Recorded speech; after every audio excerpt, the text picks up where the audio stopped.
आज आसतु आम वीडियो माध्यम देखा जदि आपण मानकर हाथ पापुली चमड़ा छाड़ुछि तो आपण माने कौन करिवे।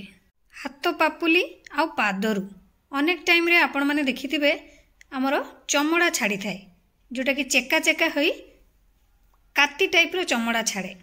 जदिओ यह जंत्रणा दिएनी किंतु अनेक समय रे लोकहसा एवं अपमान कारण हुए, किंतु प्रकृत रे यह कौनसी बड़ समस्यार मध्य लक्षण होई थाई पारे। कारण जानिबा द्वारा उपचार मध्य संभव हुए। कौन करिवे एपरी समस्या लगी रहिले एवं केमिति सहजरे घरोई उपचार द्वारा एको ठीक करि परिबे आसंतु जानिबा।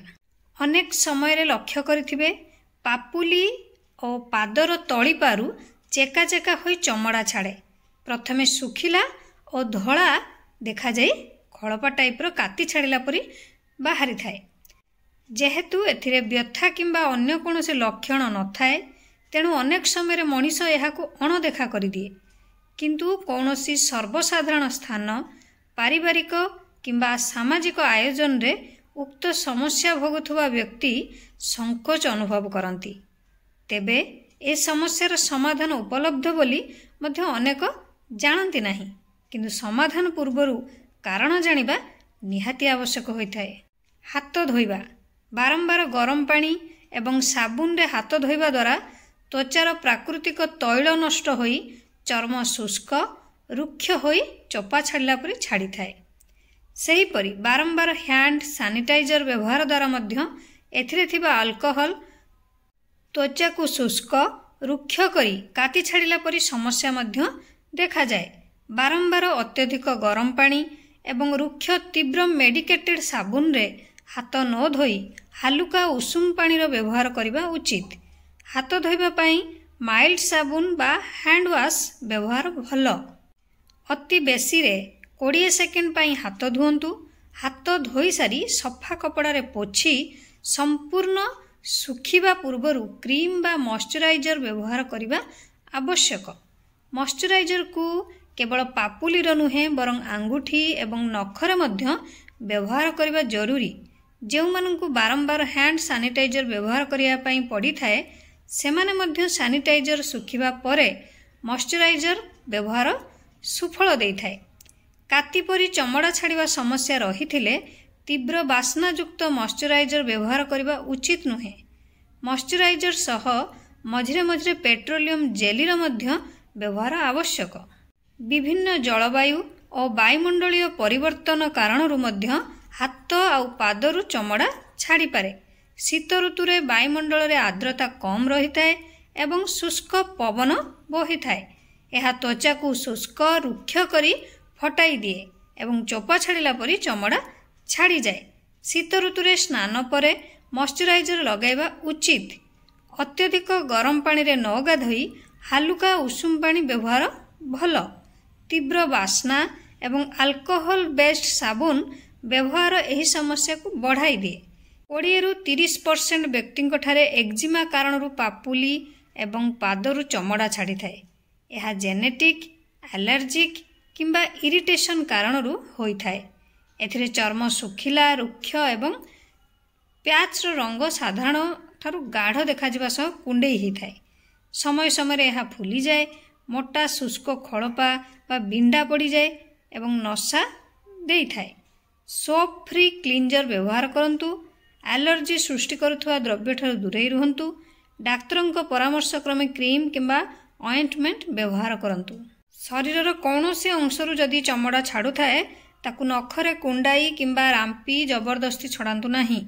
यह द्वारा खंडिया होई संक्रमणर आशंका बढ़ी जाए। जदि आपनक हाथ पादरू चमड़ा छाड़ू थाए ताहले केवल घरे नुहे कार्यक्षेत्र एवं भ्रमण समय मध्य निज पाखरे मॉइस्चराइजर रखिबा अभ्यास करंतु।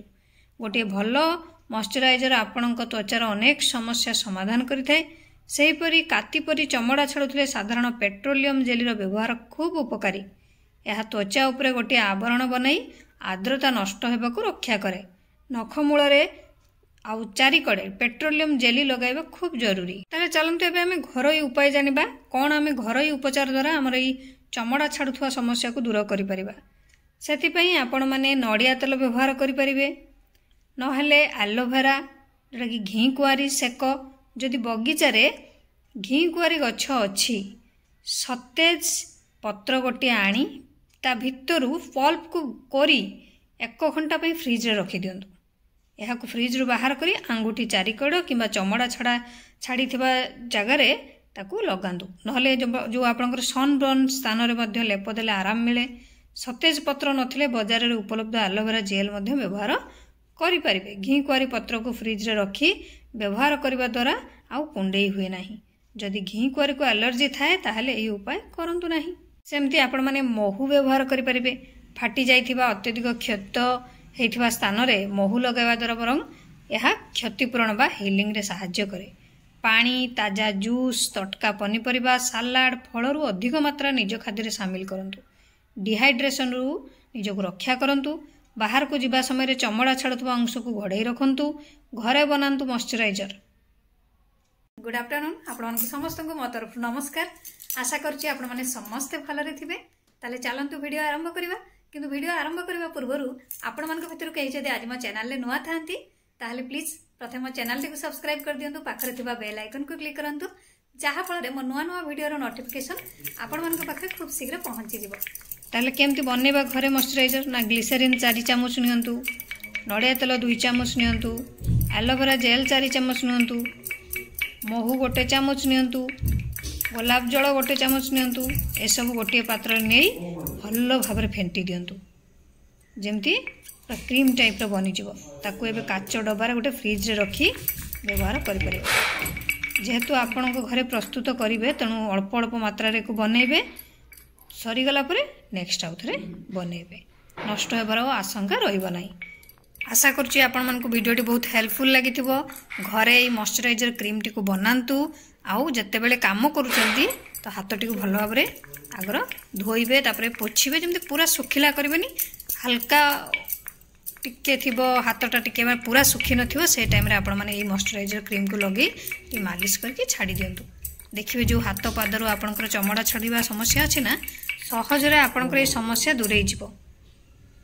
आशा करुच्ची आपण मानक वीडियो भल लगी जदि भल लगी थाए ताले निहाती लाइक कमेंट शेयर सब्सक्राइब करदेबे। मते ताले विदाई दियंतु। पुणी देखा नेक्स्ट वीडियो रे। नमस्कार।